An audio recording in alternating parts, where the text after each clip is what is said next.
Hello, I just wanted to do a really brief podcast today on the significance of the Titanic as a symbol that's used by Priestley in And in Spectacles.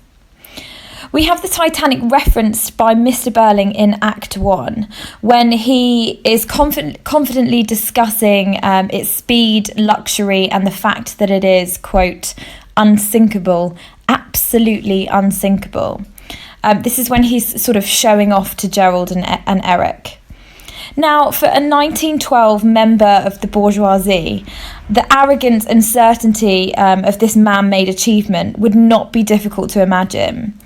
The Burlings are, of course, a microcosm of upper-class Edwardian society.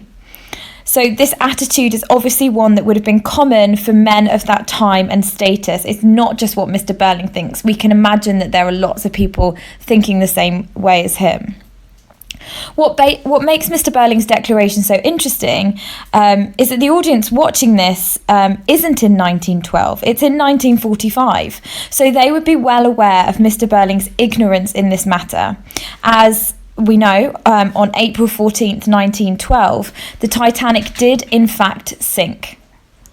This doesn't just show the audience that Mr. Burling is wrong in this instance, but it also sets him up as a character whose judgment we should question. If he's wrong about this, might he also be wrong about other things? For example, his anti-socialist stance. Titanic was a very significant event, and that combined with the outbreak of World War I really marks the end of the Edwardian era and its way of organising society. I talked about this a lot in a podcast I've made previously. The Titanic sinking represents the hubris, which is another word for pride, and arrogance of the upper class, who, despite feeling untouchable, were mere mortals. You know, they were just like everyone else when disaster struck. They weren't as invincible as they believed.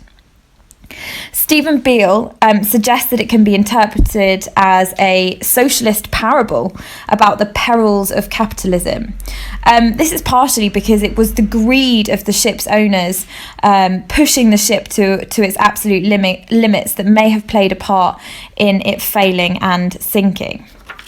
One thing is certain, though, the divides of class and gender that we see in And in Spectacles were never more present than on board the passengers of the Titanic. So perhaps Priestley uses the disastrous ending of the Titanic as a metaphor for society's end should people continue to avoid his socialist movement. Okay, so even though that is just a really easy thing to remember, that small quote, unsinkable, absolutely unsinkable, it leads you into a really in-depth discussion of not only the character failings of Mr. Burling, but also those of the Edwardian society. So hopefully this will be helpful for you and your revision.